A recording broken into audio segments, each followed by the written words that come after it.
Alors qu'une intrigue consacrée à Hortense s'apprête à débuter dans Ici tout commence, la productrice Sarah Faraman revient pour nous sur le départ de Clément Rémien et nous en dit plus sur ce qui nous attend d'ici cet été dans la série.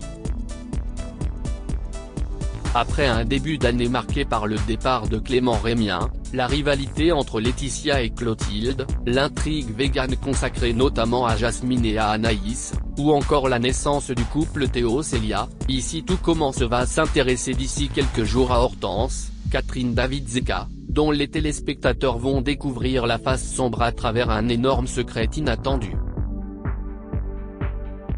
Rencontrée début avril à l'occasion du festival Canaiserie, Sarah Faraman, la productrice du feuilleton quotidien de TF1, est revenue à notre micro sur la mise en place de l'après-Maxime et nous a teasé ce qui nous attend dans les semaines et mois à venir à l'antenne. Du bal de promo qui va virer à la catastrophe en mai à une nouvelle intrigue sur la famille Tessier, en passant par les premières discussions concernant les nouveaux élèves que nous découvrions dans Ici tout commence à la rentrée. Allociné, sur ce début d'année 2022, votre plus gros défi avec les auteurs était-il d'imaginer l'après-Maxime, suite au départ de Clément Rémien ? Sarah Faraman, c'était plutôt un défi d'imaginer son départ et de faire un départ à la hauteur de l'importance du personnage. Et aussi, il fallait suffisamment préparer le terrain en amont pour faire monter d'autres personnages, afin que l'on n'ait pas le sentiment que le héros s'en va et que le public ne se dise pas que va devenir la série. Donc l'après Clément se gère plutôt bien finalement. Pour la dernière intrigue de Maxime en janvier, vous avez eu un super guest en la personne de Michel Saran. Envisagez-vous de faire venir d'autres chefs dans la série ? On a vu que le retour du public était assez exceptionnel sur l'arrivée de Michel Saran. On a eu de la chance qu'il joue bien, rire. Une de mes grandes réticences à faire venir de vrais chefs qui jouent leur propre rôle, c'était le jeu. Dans le cas de Michel Saran, le fait qu'il soit habitué au plateau et aux caméras lui a enlevé une dose de stress je pense. Il sait s'y prendre point pour calquer le personnage, il parlait beaucoup de cuisine. Mais il a aussi très bien tenu les scènes où il devait évoquer d'autres choses comme lorsqu'il proposait à Maxime de quitter l'Institut pour ouvrir son restaurant à San Francisco. Donc on réfléchit en tout cas à en faire venir d'autres mais après il faut que ce soit vraiment occasionnel, que ça s'y prête. Mais oui, on a ça en tête. On a une petite liste. La présence de vrais influenceurs cuisine pourrait-elle aussi être une possibilité ? Pourquoi pas ? Ce serait une bonne idée oui. Que pouvez-vous nous dire sur les prochaines intrigues ? Dans les prochains épisodes, on va découvrir la face sombre d'Hortense. On la connaît depuis le début hyper positive, optimiste, elle voit toujours le soleil partout. Elle essaye toujours de tout tourner au positif. Mais elle a aussi une face sombre. Elle a des moments de cafard, des moments où elle s'énerve contre les autres. Et on va découvrir qu'elle exprime ça dans un journal intime vidéo. Ces vidéos vont fuiter et ses amis, ses proches, vont lui en vouloir en disant « Mais pourquoi tu dis ces horreurs sur nous ? D'où tu trahis nos secrets ?» Car certains personnages vont se sentir trahis et des secrets vont être dévoilés. Gaëtan, par exemple, fera partie des victimes de ces vidéos. En réalité, tout ça cache un plus grand mal-être chez elle qu'on va découvrir. On avait envie de se repencher sur le personnage d'Hortense en se disant comment on peut la tordre un peu mais pas trop. Il faut que ça reste le personnage qu'on connaît, et en même temps que le public ait l'impression d'apprendre des choses sur elle. Et après cette arche, on aura l'intrigue du bal de promo qui tourne à la catastrophe avec les questions autour du responsable de la catastrophe et des conséquences pour les plus grands blessés. Les marais salants vont-ils rester un décor important de la série malgré le départ des sœurs Rivière et de Noémie? Oui, absolument. C'est un décor que le public aime beaucoup et qui permet de sortir de l'institut même si le huis clos n'a pas l'air d'avoir lassé qui que ce soit jusqu'à présent. De notre côté, on reste émerveillé chaque jour quand on arrive au château. Mais sortir de temps en temps ça fait du bien. On réfléchit tout le temps à ce qu'on peut réinventer sur les marais salants et on a quelques idées pour l'année prochaine. Dans les épisodes à venir, il y aura aussi des petits événements qui vont arriver et qui vont permettre aux personnages de l'Institut de faire des extras au marais salants.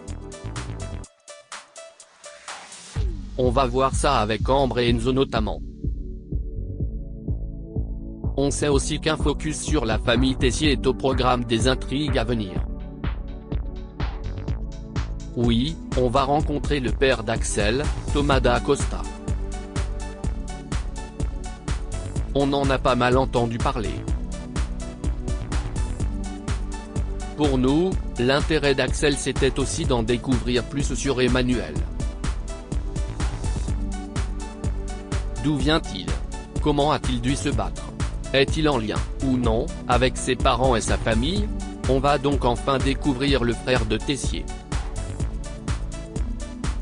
Vous évoquiez l'année prochaine. La fin de l'année scolaire et les examens se profilent. Peut-on imaginer devoir dire adieu à certains personnages récurrents d'ici cet été? Ça, vous verrez, rire. On essaie de se renouveler. Et on a aussi une réalité de production. Nos comédiens commencent à être demandés ailleurs. On est très content pour eux parce que c'est une fierté de se dire que c'est forcément un peu grâce à Ici Tout Commence qu'ils ont progressé et gagné en notoriété. Nous, c'est ce dont on rêve pour nos acteurs. On sait qu'un acteur ce n'est pas fait pour faire un seul rôle donc on essaie toujours de s'arranger au niveau du planning pour qu'il puisse faire d'autres tournages. Mais ça veut aussi dire que si un comédien n'est pas là pendant 2 mois, ça peut être embêtant.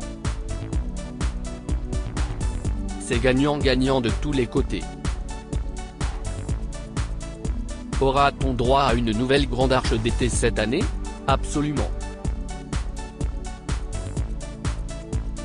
Là vous allez avoir le bal de promo, une arche qui s'intéressera à la famille Tessier qui sera un peu secouée. Après on aura les examens de fin d'année puis une arche d'été qui comme l'an passé se déroulera en partie en dehors de l'institut pour certains élèves. Et ensuite le concours à la rentrée, et voilà. C'est ce qui est chouette dans Ici Tout Commence, ce mélange de rendez-vous. On sait qu'entre la dernière semaine d'août et la fin septembre on a les examens, le concours, les nouveaux arrivants. Là, on est justement en train de travailler sur les personnages de la saison 3. C'est très excitant. C'est un des moments qu'on préfère parce qu'on a l'impression de rajeunir. On se sent revenir 3 ans en arrière quand on a commencé la série. Et puis on se demande ce qui peut manquer, ce qui est très actuel, quel genre de personnage il y a dans d'autres séries qu'on n'a pas encore et à quoi ça ressemblerait à la sauce ITC, quels sont les liens avec les personnages qu'on a déjà. Je pense qu'on a une promo excitante qui se prépare. Certaines annonces de casting concernant ces personnages ont d'ailleurs fuité début avril. À moitié. C'est-à-dire qu'on est en train de travailler ces personnages-là en discussion avec TF1. On a peut-être 6 personnages qui devraient arriver. Ça ne se caste pas en 24 heures, donc on met un peu la charrue avant les bœufs. On commence dès maintenant à lancer les castings en accord avec la directrice de casting pour appâter. Il faut en dire un peu sur les personnages pour qu'on ait envie de postuler et pour que les comédiens se reconnaissent. On s'interroge toujours. Est-ce que cela doit être considéré comme des fuites ou est-ce que, quelque part, le buzz que cela va susciter fait quand même plaisir ? Pour vous donner un chiffre, la directrice de casting a publié ça le vendredi 1er avril. Certains comédiens l'ont repris sur leurs réseaux sociaux. En 2 heures, elle avait reçu 500 mails. À 17 heures, elle en avait reçu 2000. Sa boîte mail a craché. Pour elle, ce n'est pas très drôle mais pour nous ça prouve qu'il y a toujours un intérêt pour la série, que les gens ont envie d'y participer et ça nous fait très plaisir. Si elle nous avait dit qu'elle avait reçu 2 mails, je pense qu'on aurait été très vexés, rire. C'est la preuve qu'il y a toujours une excitation forte et j'espère qu'on fait naître des vocations chez des comédiens et qu'on les aidera à oser. Il y a de cela 2 ans, Nicolas Anselmo a répondu à une petite annonce. Il n'avait jamais fait ça. Et la suite on la connaît. De toute façon, les prénoms des personnages sont souvent des prénoms de travail dans les annonces de casting, ça n'a rien de définitif. Si, oui, ce sont des prénoms qui peuvent changer. Et puis ce ne sont que des prénoms. On ne parle pas de leurs secrets, on ne dit pas leurs liens parce qu'il y en a plein qui ont des liens avec des personnages qu'on connaît. Ce sont des choses qui peuvent évoluer et là c'est plutôt des caractères qu'on a envie de trouver. Parfois quelqu'un passe le casting pour Salomé et va devenir Célia. C'était le cas de Rebecca Benamour par exemple. Un prix Miss Tout commence n'est toujours pas à l'ordre du jour malgré le succès de la série ? Non. On est très bien dans notre case horaire et avec notre public. Un prime n'est pas une fin en soi. Ce n'est pas le signe d'une réussite. Pour nous, la réussite c'est quand on est à Canaiserie et qu'on voit des gens qui crient pour rentrer, qu'on sent l'attrait du public ou quand on reçoit 2000 mails parce que les gens veulent jouer dans la série. Ça nous fait beaucoup plus plaisir que de nous dire qu'il va falloir faire un prime. C'est tellement compliqué à faire que je n'en rêve pas la nuit.